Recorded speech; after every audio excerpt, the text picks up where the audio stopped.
Okay, good morning everyone, नमस्कार। Okay, स्वागत है आप सभी का एक और बैंकिंग अवेयरनेस के सेशन में। प्रीवियस लेक्चर में हमने आरटीजीएस, एनईएफटी, आईएमपीएस के ऊपर बात की थी। इस लेक्चर में हम आगे कंटिन्यू करते हैं one of the another function जिसके थ्रू यहाँ पर फंड्स जो है एक जगह से दूसरी जगह ट्रांसफर किए जाते हैं, and that is the collection facility और द क्लियरिंग फैसिलिटी। अब कलेक्शन फैसिलिटी, क्लियरिंग फैसिलिटी क्या होती है उसके ऊपर बात करने जा रहे हैं। उम्मीद करता हूं मेरी आवाज सही आ रही होगी, एक बार मुझे कंफर्म कर देना, कहीं कोई दिक्कत कोई परेशानी तो नहीं है। ठीक है,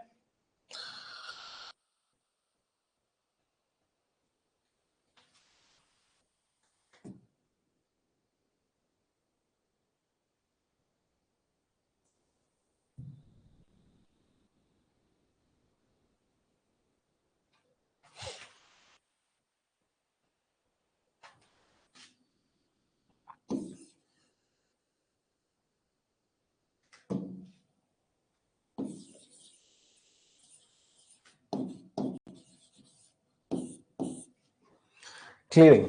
ठीक है, क्लियरिंग के ऊपर बात करते हैं, राइट।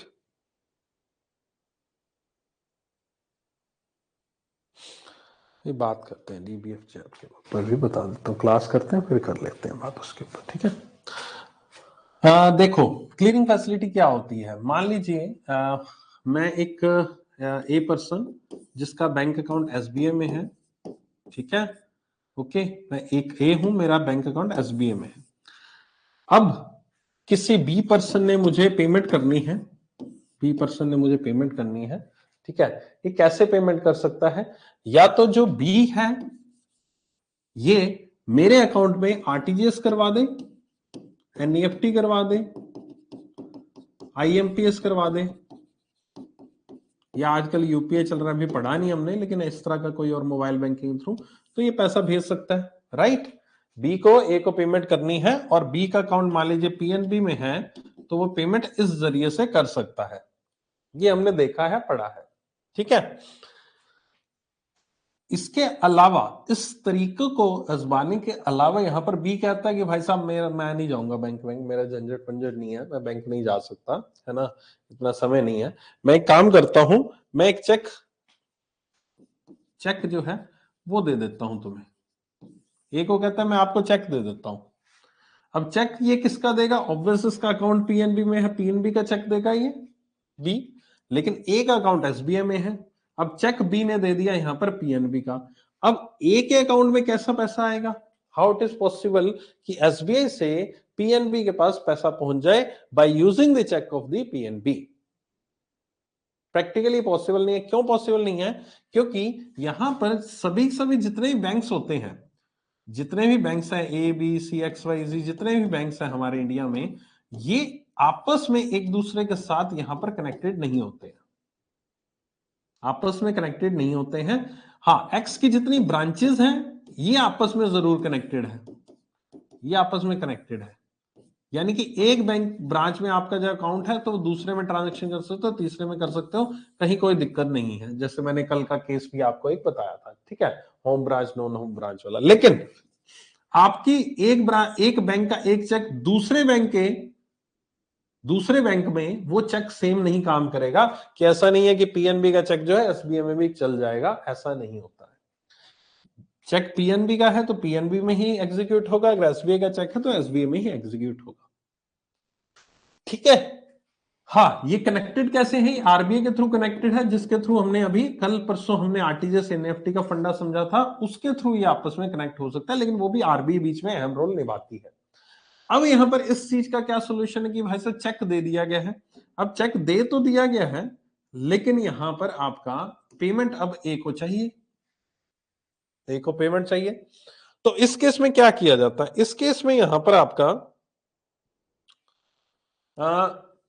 जो बी है उसने अपना चेक पहुंचा दिया ए को वो पेमेंट कर देगा, ठीक है। उस चेक के ऊपर अकाउंट पे ही चेक लिखा होगा, वो चेक जो होगा वो एक अकाउंट पे ही चेक होगा, उस पे ए का नाम मेंशन होगा, अमाउंट मेंशन होगी, सब कुछ मेंशन होगा, साइन वाइन सब कुछ होगा। इसने ये चेक देगा ए को। ए क्या करेगा? ए इस चेक को ले जाएगा अपने बैंक में, जाएगा अपने, यहां पर एसबीआई का बैंक था, एसबीआई में जाएगा ये लेकर चेक।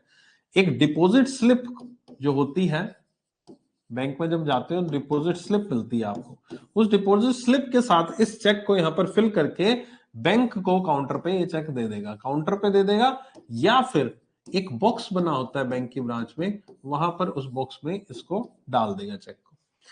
ठीक है, अब आप देखो कि इस तरह का जो चेक ये दिया गया है बी के द्वारा ए को, ए ने वो चेक पीएनबी का चेक है, ये पीएनबी का चेक है जो ए ने अपने एसबीआई में दे दिया है काउंटर पे डिपॉजिट स्लिप को भर के। अब आप कहोगे सर अभी तो आपने कहा था कि ये चीज पॉसिबल नहीं है, फिर काउंटर पे क्यों दे दिया? काउंटर पे स्टाफ है उसने कैसे ले लिया, कैसे एक्सेप्ट कर लिया पीएनबी का चेक? ये एक्सेप्ट करेगा चेक, चेक को एक्सेप्ट कर लिया जाएगा, लेकिन एसबीआई के द्वारा पीएनबी चेक को एग्जीक्यूट नहीं किया जाएगा, सिर्फ एक्सेप्ट कर रहे हैं, वो एक्सेप्ट कर रहे हैं, ले रहे हैं। अब नेक्स्ट स्टेप क्या होगा? नेक्स्ट स्टेप जब इस तरह के बहुत सारे बैंक्स के चेक आएंगे, जरूरी नहीं है ना एक ही बैंक का चेक आएगा, ऐसे बहुत सारे लोग डेली बेसिस पर चेक देके जाएंगे दूसरे किसी बैंक का, तो हम सभी चेक्स जो हैं उनको एक साथ इकट्ठा कर लेंगे, डिपॉजिट स्लिप हम उसकी अलग कर लेंगे और चेक्स को इकट्ठा कर लेंगे। फिर हमारे पास एक मशीन होती है, एक छोटी सी मशीन होती है, और उस मशीन में यहां पर एक स्कैनिंग वाली होती है, बेसिकली एक स्कैनर होता है सिंपल सा। अब ये स्कैनर आम स्कैनर नहीं है कि आप कोई चीज रखते हो उसको फोटोकॉपी या स्कैन हो जाता है, नहीं। ये स्कैनर इतना सुपर फास्ट होता है, इतना छोटा सा होता है, हाथ जितना स्कैनर होता है, जिसमें से यहां पर आपका एक साइड से आप चेक डालते हैं, ठीक है, और ऐसे गोल घूम के चेक दूसरी साइड से बाहर आ जाते हैं। लंबी सी मशीन होती है इस तरह की, एक साइड से ऐसे चेक गया, उसने इसको यहां पर स्कैन किया और स्कैन होकर मुड़कर ये चेक दूसरी तरफ से बाहर आ जाता ऑटोमेटिकली। यानी कि मान लीजिए मैंने 50 चेक डाले हैं तो 50 cheque within few seconds, few second मतलब हो सकता है 30 40 50 सेकंड ले ले, सो यानी कि हो सकता है इतना भी ना ले, तो इतने 30 40 50 सेकंड में यहां पर एक चेक जो है 50 चेक जो है वो घूमकर वापस आ जाएंगे, यानी कि स्कैन हो जाएंगे। इतना सुपरफास्ट स्कैनर होता है, ये सारे के सारे स्कैन हो जाएंगे। अब स्कैन होके कहां जाएंगे? स्कैन होके एक हमारा सॉफ्टवेयर है, उस सॉफ्टवेयर में चले जाएंगे। अब ये सॉफ्टवेयर कौन सा है? ये सॉफ्टवेयर एक ऐसा सॉफ्टवेयर है जो कि यहां पर सभी बैंक्स का आपस में कनेक्टेड है, ठीक है, सभी बैंक से सॉफ्टवेयर से कनेक्टेड है। इस सॉफ्टवेयर के माध्यम से यहां पर जो चेक है, इसकी जो स्कैन इमेज है, जो स्कैन इमेज हुई है, वो रिस्पेक्टिव बैंक के पास पहुंच जाएगी, वो रिस्पेक्टिव बैंक के पास पहुंच जाएगी उसकी इमेज। यानी कि मान लीजिए पीएनबी का चेक था, तो पीएनबी की चेक की इमेज जो है पीएनबी के पास पहुंच जाएगी। बैंक ऑफ बड़ौदा का चेक है तो बैंक ऑफ बड़ौदा के पास पहुंच जाएगी। पीएनबी के 10 चेक है, पीएनबी के 10 चेक की इमेज वहां पर पहुंच जाएगी। अब पीएनबी में कहां पर पहुंच जाएगी सर? कौन सी जगह है पीएनबी में जहां पर ये पहुंचेगी? तो हरेक बैंक का, जहां हरेक बैंक का अपना एक यहां पर एक डिपार्टमेंट होता है, एक सेल होता है, जो कि केवल और केवल इस तरह के काम के लिए रखा जाता है, इस तरह का काम करता है, जिसको हम सर्विस ब्रांच कहते हैं। ये ब्रांच एक ऐसी ब्रांच होती है जिसमें केवल और केवल जो ये काम मैं बताने वाला हूं या बता रहा हूं, सिर्फ यही एग्जीक्यूट होता है, इसमें किसी भी तरह की कस्टमर डीलिंग नहीं होती है। स्टाफ आप में से ही कोई लोग अगर ज्वाइन करेंगे बैंक को, तो आप में से ही कोई लोग, कोई भी यहाँ पर उस स्टाफ को अपॉइंट किया जा सकता है सर्विस ब्रांच में। यहाँ पर अब सर्विस ब्रांच में अलग अलग लोकेशन पे, ऐसे नहीं पूरे इंडिया में एक ही सर्विस ब्रांच होती है, एक स्टेट वाइज हो सकती है, स्टेट में 2-3 भी हो सकती हैं। तो इस सर्विस ब्रांच में सारे के सारे उस एरिया के जो चेक हैं, बहुत सारे डिस्ट्रिक्ट्स के चेक जो हैं, स्टेट के चेक जो है, सभी ब्रांचेस के इस सर्विस ब्रांच में आएंगे स्कैन होकर। और फिर अब मैं यहां पर मेरी पीएनबी की सर्विस ब्रांच और पीएनबी का ही चेक, चेक भी पीएनबी का, सर्विस ब्रांच भी पीएनबी की, तो यानी कि पीएनबी का जो चेक है उसको मैं बहुत इजीली एनालाइज कर सकता हूं, देख सकता हूं। अब मैं एसबीआई का एम्प्लॉय हूं तो मैं पीएनबी चेक को कैसे एनालाइज करूंगा? कोई कमी तो नहीं है, कोई दिक्कत तो नहीं है, मैं साइन कैसे चेक करूंगा, मैं अमाउंट कैसे चेक करूंगा, बैलेंस कैसे चेक करूंगा? एसबीआई वाला नहीं कर सकता, इसलिए उसने यहाँ पर पीएनबी की सर्विस ब्रांच को सारे के सारे चेक भेजे हैं। अब पीएनबी की सर्विस ब्रांच वाले इस चेक को थोरली चेक करेंगे कि जिस अकाउंट का चेक है उसमें बैलेंस है, साइन मैच कर रहे हैं कि नहीं कर रहे हैं, अमाउंट सही लिखी नहीं लिखी, डेट वेट सही है, या फिर जो चेक भेजा है वो सही फॉर्मेट है इस चीज का, यहाँ पे पीएनबी बैंक का यही फॉर्मेट है, कहीं गड़बड़ तो नहीं है। तो ये सारी चीजों को यहाँ पर पूरी पूरी वेरीफाई करने के बाद ये सर्विस ब्रांच वाला यहाँ पर वापस से इंस्ट्रक्शन पास कर देगा उस ब्रांच को जहां से ये चेक आया था, और उसको बोल देगा कि हमने सारी डिटेल्स वेरीफाई कर ली है, और ये बिल्कुल एकदम सही चेक है, ओके चेक है, बैलेंस भी है।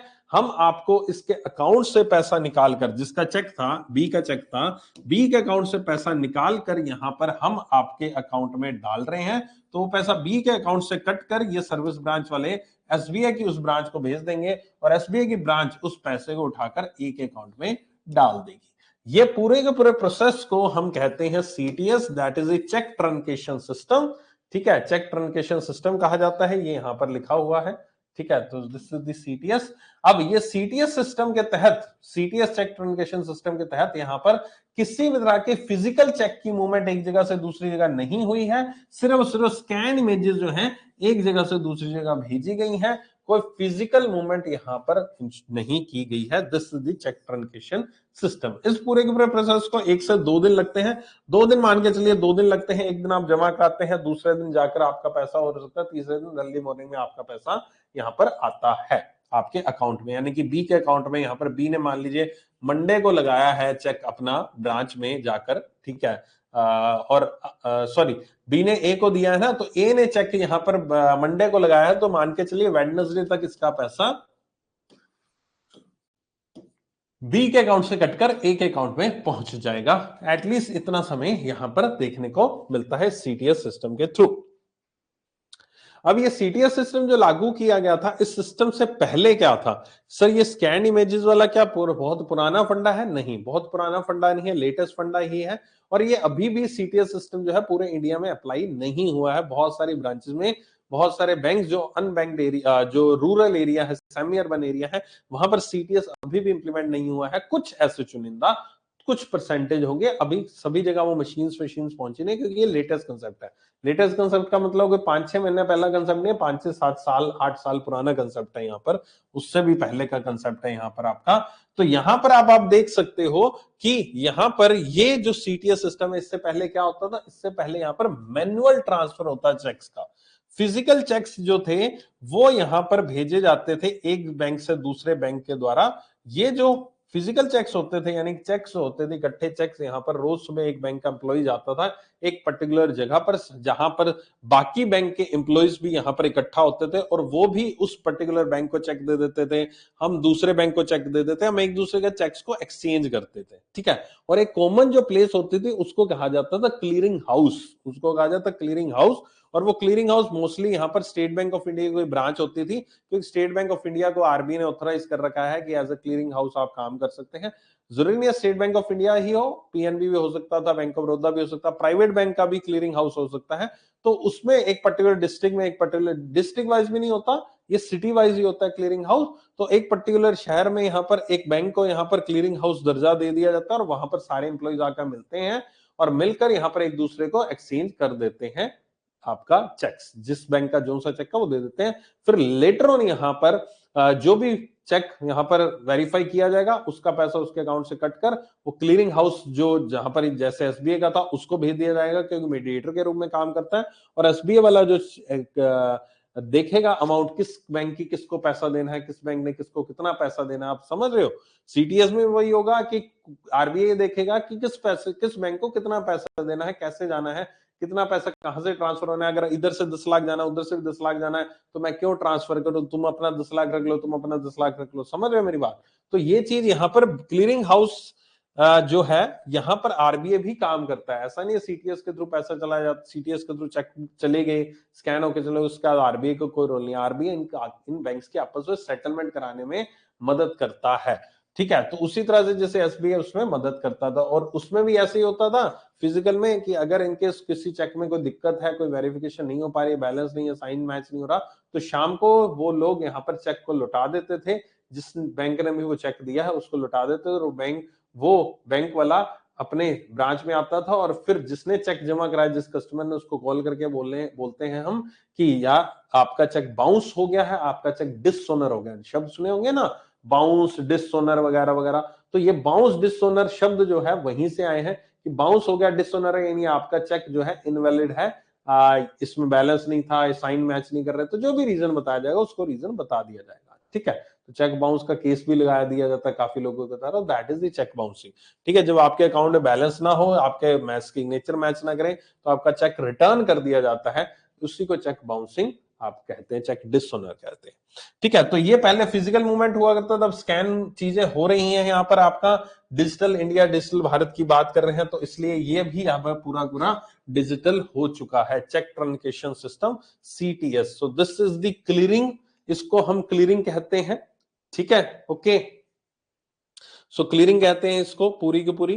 कोई डाउट, किसी तरह की समस्या हो तो पूछो। ठीक है, किसी भी तरह का अब तक कोई भी डाउट है तो। सर सर्विस ब्रांच में क्या हर एक चेक का मैनुअल इंस्पेक्शन होता है? हाँ जी बिल्कुल, एक एक चेक का मैनुअल इंस्पेक्शन होता है। एम्प्लॉई आप जैसे मेरे जैसे लोग ही वहां पर बैठे होते हैं, वही एक एक चेक को मैनुअली इंस्पेक्शन करते हैं। स्क्रीन के ऊपर इमेज आ जाती है चेक की, उसको हमारे सॉफ्टवेयर के द्वारा मैनुअली वेरीफाई किया जाता है एक एक चेक को। ठीक है, दिन में ना जाने कितने चेक होते हैं मैनुअली वेरिफिकेशन। हाँ, एक चीज और है कि इसमें स्कैन इमेज आती है, तो स्कैन इमेज एक फिजिकल चीज कि भाई साहब हाथ लगा के पता लगता है चेक फोर्ज्ड है या नहीं है। स्कैन इमेज का कैसे पता लगेगा? ये जो मशीन है, ये बड़ी अच्छी मशीन है। ये जब भी कोई चेक यहाँ पर स्कैन होता है तो मशीन के अंदर और इस चेक के अंदर जो खासकर CTS अनेबल्ड चेक्स होते हैं, आजकल ये चेक्स जो होते हैं, अगर आप चेक देखेंगे, अगर चेक देखेंगे तो चेक के ये देखो साइड में, ये देखो ये साइड में यहाँ पर ये लिखा हुआ है आपका, क्या लिखा हुआ है चेक के साइड में? चेक के साइड में यहां पर लिखा होगा CTS 2010, यानी कि ये चेक CTS अनेबल्ड है। CTS अनेबल का मतलब ये है कि ये चेक यहां पर जो है वो एक टेक्नोलॉजी, जिस टेक्नोलॉजी को हम वॉइड पेंटोग्राफ टेक्नोलॉजी कहते हैं। क्या कहते हैं? इस चेक को हम, इस टेक्नोलॉजी को हम वॉइड पेंटोग्राफ,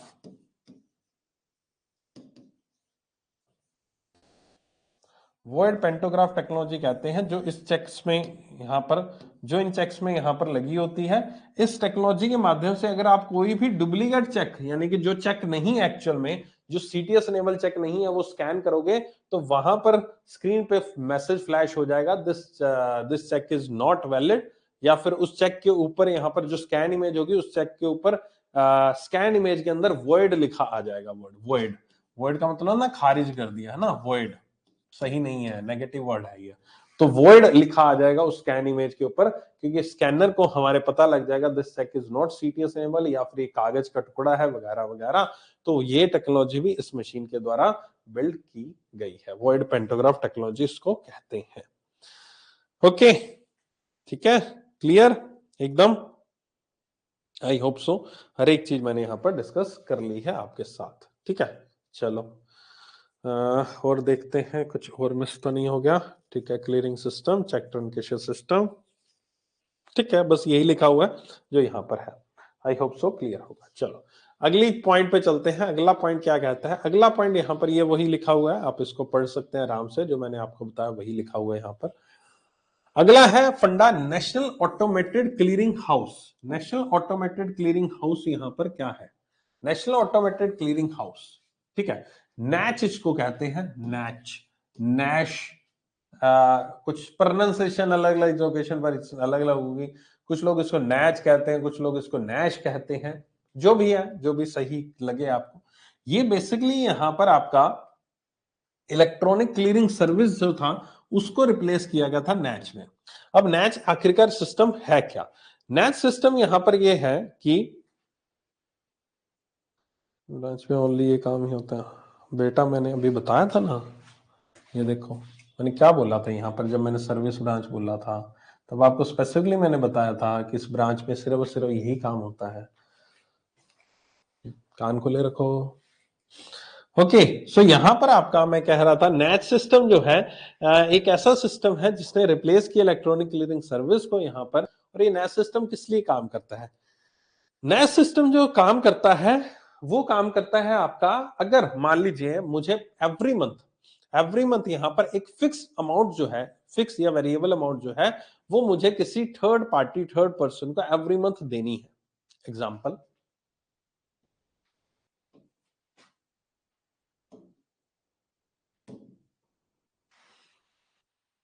एग्जांपल ये है कि मान लीजिए मैंने ए बैंक से लोन लिया है, ठीक है, और बी बैंक में मेरा अकाउंट है। जहां मेरी सैलरी या बिजनेस आता है वगैरह वगैरह, नो डाउट जहां से आप लोन लेते हो वहां पर पहले आपको सेविंग अकाउंट खुलवाना ही पड़ता है, लेकिन जो भी मेरी ट्रांजेक्शन होती है वो बी के ही बैंक में होती है, बी अकाउंट में ही होती है। यहाँ पर दोनों अलग अलग बैंक में है, ठीक है। ये पीएनबी में लोन ले लिया मैंने, और मेरा जो अकाउंट है वो सैलरी अकाउंट एसबीआई में है, क्योंकि मेरे ऑफिस ने कह रखा है एसबीआई में ही आपका सैलरी अकाउंट होगा, तो मेरे लिए वो भी मजबूरी है, ए में मैं सैलरी अकाउंट नहीं खुलवा सकता।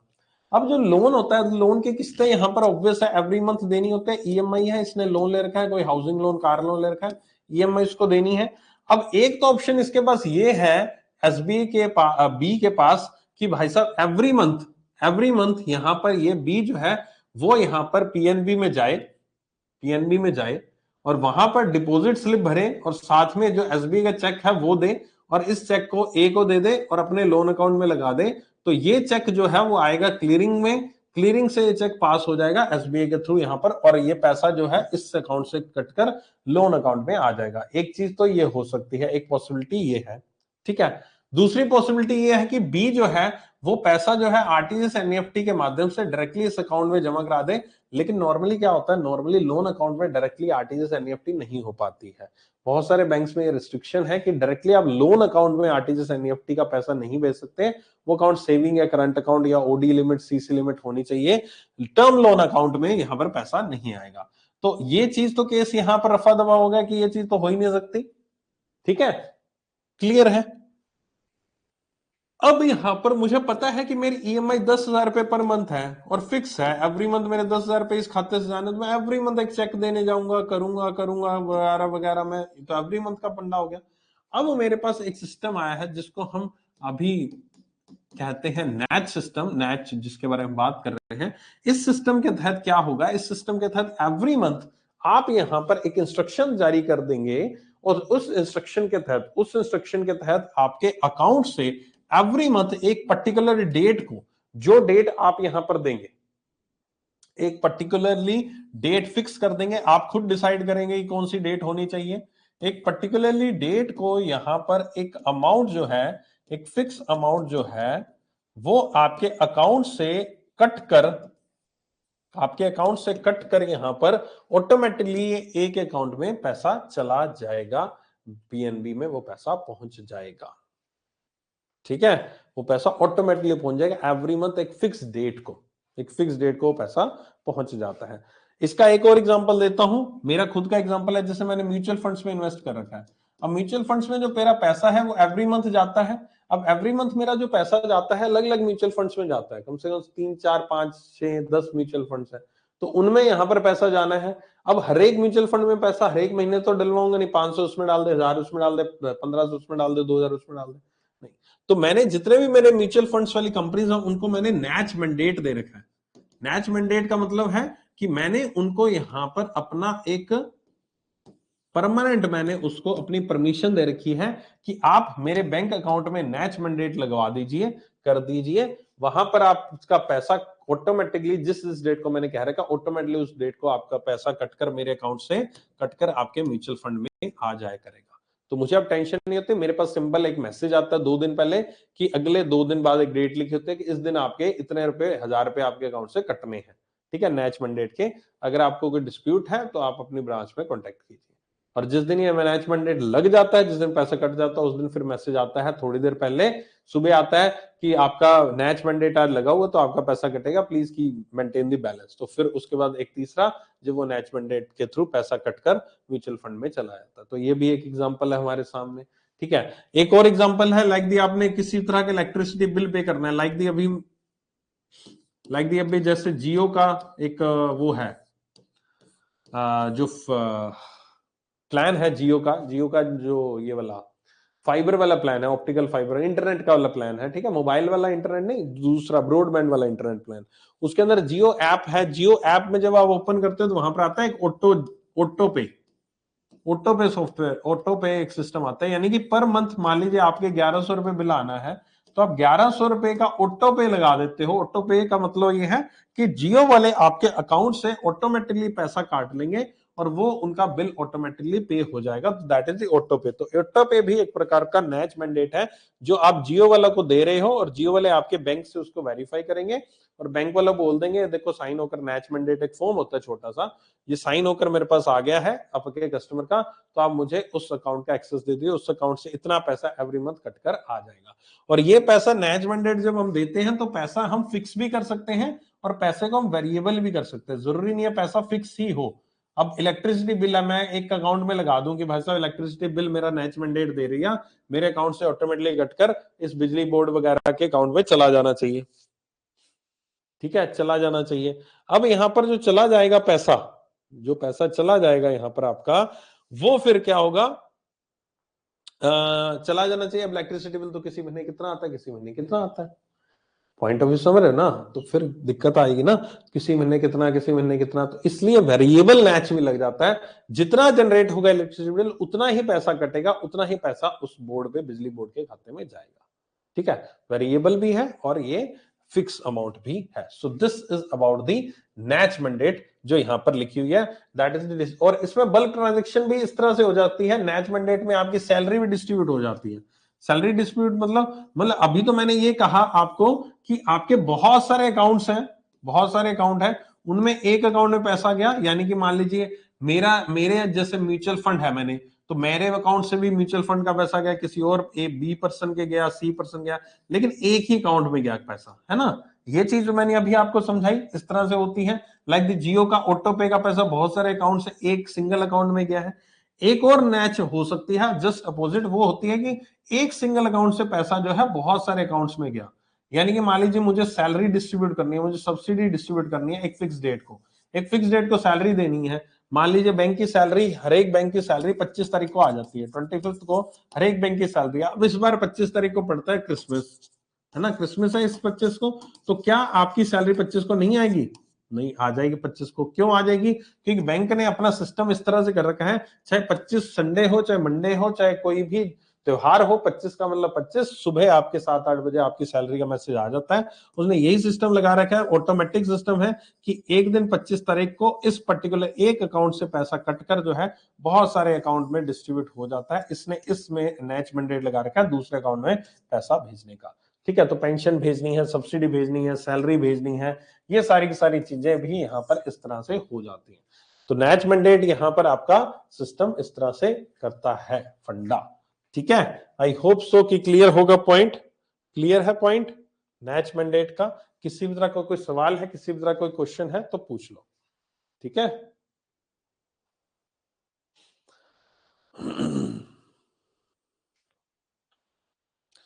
सर, क्या सर ऐसा पॉसिबल है कि टॉपिक, बेटा प्रेम प्रकाश जी, आप जो चीज कह रहे हैं ना पॉसिबल कैसे होगी बेटा, आज मैंने 2 टॉपिक कराए हैं। ठीक है, अब मैं मान लीजिए एक टॉपिक कराऊं, वो टॉपिक 10 मिनट में खत्म हो जाए, 15 मिनट, अब मैच का टॉपिक में 5 से 7 मिनट लगे। अब मैच का टॉपिक बनाने में 5-7 मिनट में वीडियो एंड करके थोड़े ना चला जाऊंगा, क्लास लेनी है यार पूरी प्रॉपर। मैं फिर 10 मिनट की वीडियो लूंगा, आप लोग ये कहोगे सर 10 मिनट की वीडियो क्यों ले रहे हो। प्रैक्टिकली चीजें पॉसिबल नहीं होती ना, कोई टॉपिक एक फिक्स नहीं होता ना। अब हिस्ट्री की एक लेक्चर लिया तो हिस्ट्री पूरी पूरी एक लेक्चर में निपट गई, इसलिए वो हिस्ट्री का टॉपिक एक लेक्चर में ले लिया गया था। अगर हिस्ट्री ही हमारी 10 मिनट में कंप्लीट होती तो हो सकता उस दिन मैं एक और लेक्चर लेता। आपको जो सीक्वेंस में सारी चीजें दे रहा हूँ, बढ़िया तरीके से दे रहा हूँ, फिर इतना क्यों सोच रहे हो? तो सारी चीजें सीक्वेंस में ही है, कौन सी ऊपर नीचे है नहीं है, बिल्कुल प्रॉपर वे में आपको सिंक करके हर एक चीज प्रोवाइड कर रहा हूँ, है ना। ठीक है, चलो आज मेरे पास 2 टॉपिक थे, आज हमने 2 टॉपिक किए हैं। यही 2 टॉपिक आज मैं कराऊंगा, इसके अलावा और टॉपिक नहीं कराऊंगा। ओके, आज हमारी वो होनी थी एक रिवीजन क्लास, आज नहीं होगी आपकी क्लास, वही ट्यूसडे से हम स्टार्ट करेंगे। ट्यूसडे फ्राइडे को आपकी रिवीजन क्लास हुआ करेगी और नेक्स्ट वीक से एवरी थर्सडे से मतलब थर्सडे से अपना नया एक और कोर्स शुरू हो रहा है, दैट इज JIB और DBF का। ठीक है, आप में से काफी सारे दोस्त होंगे जो ऑलरेडी बैंक में होंगे, उनको इन्फॉर्म कर देगा, या फिर आप बैंक एग्जाम एस्पिरेंट और आप DBF दे सकते हैं। जो बैंकर हैं तो JIB देंगे। दोनों एग्जाम्स की जो बैच है मेरा थर्सडे से स्टार्ट हो रहा है। इसके संदर्भ में मैंने कल एक वीडियो बनाई थी यूट्यूब पे, अगर नहीं देखी है तो देख लेना, जैब डीबीएफ क्या होता है। इनके साथ अगर आप उस बैच में एनरोल करना चाहते हैं तो मोस्ट वेलकम, आप कर सकते हैं। उसकी क्लासेस थर्सडे से स्टार्ट हो जाएंगी। उसकी क्लासेस मंडे टू फ्राइडे आपकी डेली बेसिस पर चला करेंगी। ये क्लासेस जैसे चलती है वैसे ही वो चला करेंगी आपकी, राइट। ओके, कोई और सवाल, किसी को कुछ पूछना है इससे संबंधित, कुछ भी क्वेरी है तो पूछ लो, नहीं तो आज की क्लास को मैं यहीं एंड करता हूं, आप जा सकते हैं।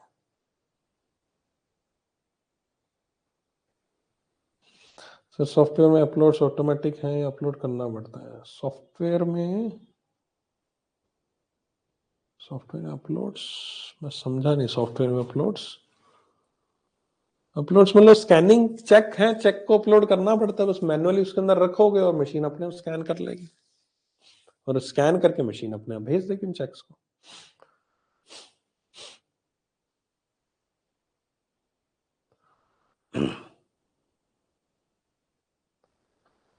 कोई बात नहीं, दोबारा से देख लेना, 24 घंटे पैसे वापस आ जाएंगे, फिर कर लेना पेमेंट।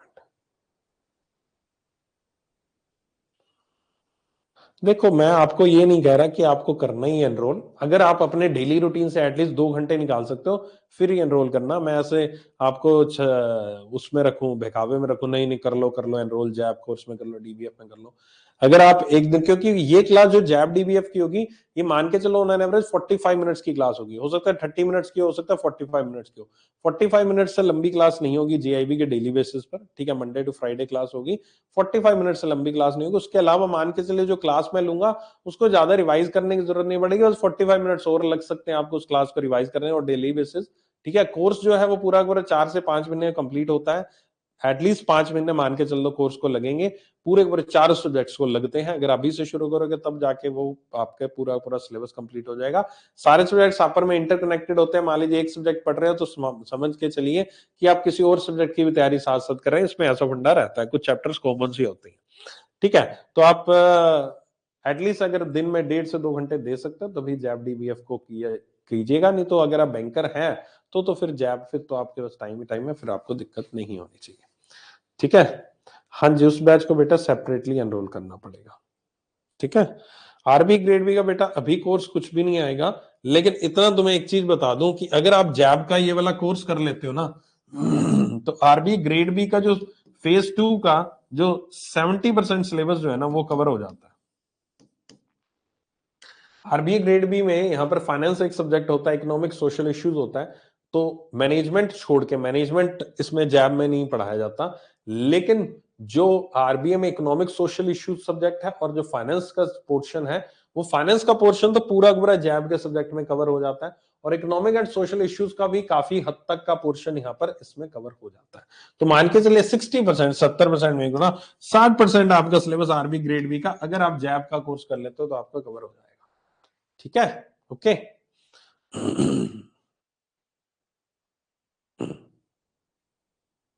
ओके विजय, हाँ जी, नहीं हाँ सेपरेटली एनरोल करना पड़ेगा, अलग सेपरेट कैटेगरी, सेपरेट है ना बेटा, कैटेगरी सेपरेट है वो, ये वाला कोर्स नहीं, वो बैंक एग्जाम नहीं है, वो कैटेगरी अलग कैटेगरी है ना। तो सेम कैटेगरी में तो इसमें तो बैंक से रिलेटेड जितने कोर्सेज आपको मिलेंगे वही मिलेंगे ना बैंक एग्जाम से रिलेटेड। इसके अलावा अगर मैं कोई और एग्जाम का पढ़ा रहा हूं तो कैसे पॉसिबल है कि मैं इसी कैटेगरी में आपको कोर्स दे दूं। वही बात होगी मैं कल को एसएससी में पढ़ाने लग जाऊं आपको कि सर इसमें कोर्स दे दो सेम टू सेम, नहीं पॉसिबल होगा ना वो चीज बेटा, वो तो अलग है, कैटेगरी अलग है, बिल्कुल सेपरेट है ना, ठीक है। चलो, थैंक यू सो मच, मिलते हैं नेक्स्ट क्लास में। मंडे को आपकी नेक्स्ट क्लास लूंगा मैं, आपकी नेक्स्ट टॉपिक हम पढ़ेंगे। अगली क्लास में हम डिजिटल बैंकिंग टूल्स पढ़ेंगे, जितने भी डिजिटल बैंकिंग टूल्स हैं, like the ATM cards, credit, debit, और उसके अलावा टाइप वगैरह, हिस्ट्री थोड़ी एटीएम्स की, और यूपीआई वगैरह आजकल जो चल रहे हैं, मोड ऑफ डिजिटल मोड्स चल रहे हैं पेमेंट ट्रांसफर करने के, वो सब हम मंडे ट्यूसडे की 2 क्लासेस में खत्म करेंगे। ओके, मिलते हैं फिर नेक्स्ट क्लास में। सर अभी स्टार्ट करने से मई तक, आराम से बेटा, आराम से, मैंने वही कहा ना, अभी दिसंबर है, 4 से 5 महीने में कोर्स कंप्लीट करके उसका सफिशिएंट टाइम होगा रिवीजन करने के लिए। एमसीक्यूज फॉर्म में होता है, मॉक टेस्ट भी करवाऊंगा, एमसीक्यूज भी कराऊंगा, तो आपकी रिवीजन हो जाएगी, मई तक आप इजिली एग्जाम दे सकते हो। क्योंकि ये पीरियड भी ऐसा है ना कि जिस दौरान आप यहाँ पर क्या होगा किस पीरियड के दौरान आपके कोई और एग्जाम भी नहीं होगा। एसबीआई क्लर्क का भी सामने एग्जाम है, लेकिन मई तक जून तक कोई एग्जाम और नहीं लाइंड अप होता। सारे के सारे एग्जाम का सीजन फिर अगस्त में शुरू होता है। तो तब तक आप इतना, आपके ऊपर एग्जाम्स का बोझ नहीं रहेगा, आपको सेल्फ स्टडी करनी होगी। तो सेल्फ स्टडी में अगर दिन में 1.5 से 2 घंटे आप मैनेज कर पाओगे तो फिर I hope, I think so कि आपको एनरोल कर लेना चाहिए। ठीक है।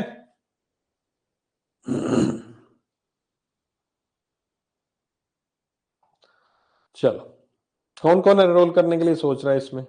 कौन कौन, कोई है जो एनरोल करने के लिए सोच रहा है जैप डीबीएम? जिसको नहीं समझ में आया, कल बेटा एक वीडियो बनाई थी मैंने यूट्यूब पे, वो देख लेना। ठीक है, कल यूट्यूब पे वीडियो थी, नई शुरुआत करके एक वीडियो थी, उसको देख लेना, समझ आ जाएगा मैं क्या जैप डीबीएफ की बात कर रहा हूँ। ठीक है, कोई है एनरोल करने वाला? विजय, ओके विजय। और कौन आएगा? खैर काफी स्टूडेंट्स ने कल एनरोल किया ही है। ओके, अच्छा एक और चीज बता दूं आपको कि अगर उस कोर्स में एनरोल कर लोगे ना तो आपको ये बैंकिंग अवेयरनेस का, अभी जो कर रहे हो ठीक है कर लेना, लेकिन वो एक एडवांस लेवल की बैंकिंग अवेयरनेस, उसमें और हाई लेवल की बैंकिंग अवेयरनेस हम करेंगे। कुछ टॉपिक्स को आपको सेम लगेंगे, क्योंकि मैं क्या करता हूं, मैं जो ये पढ़ाता हूं ना, ये थोड़ा सा वैसे भी एडवांस पढ़ाता हूँ, थोड़ा सा एडवांस लेवल ही पढ़ाता हूँ, ताकि आपको यहाँ पर ज्यादा अच्छे से कंसेप्ट क्लियर हो सके। और वहां जब पढ़ोगे तो आपको कुछ टॉपिक्स तो कॉमन ही मिलेंगे, अरे सर ये तो वही है, ये तो वही है, वही है, ऐसा भी हो, लेकिन वो एटलीस्ट 10 से 20%, 10-15% टॉपिक कॉमन मिलते हैं, बाकी एडवांस लेवल पहुंच जाता है। अगर फिर वो कोर्सेज कर लेते हो तो फिर बैंकिंग अवेयरनेस करने की आवश्यकता भी नहीं पड़ती आपको। ठीक है, चलो थैंक यू, मिलते हैं मंडे को, आ जाना फिर कोर्स एनरोल कर लेना। ठीक है, इस पे जो डिस्काउंट है कोर्स पे वो 9 तारीख तक, कल रात को 6+7 है ना, 7 महीने का मैंने दे दिया है कोर्स। वैसे 12 महीने कर लोगे तो अगला साल, दोनों साल के, मई का और अक्टूबर दोनों के वो हो जाएंगे, कंप्लीट हो जाएंगे। मई का एग्जाम भी कवर हो जाएगा, अक्टूबर का एग्जाम भी कवर हो जाएगा। 12 महीने वाला वो ज्यादा बेस्ट है, रिकमेंडेड है। ठीक है।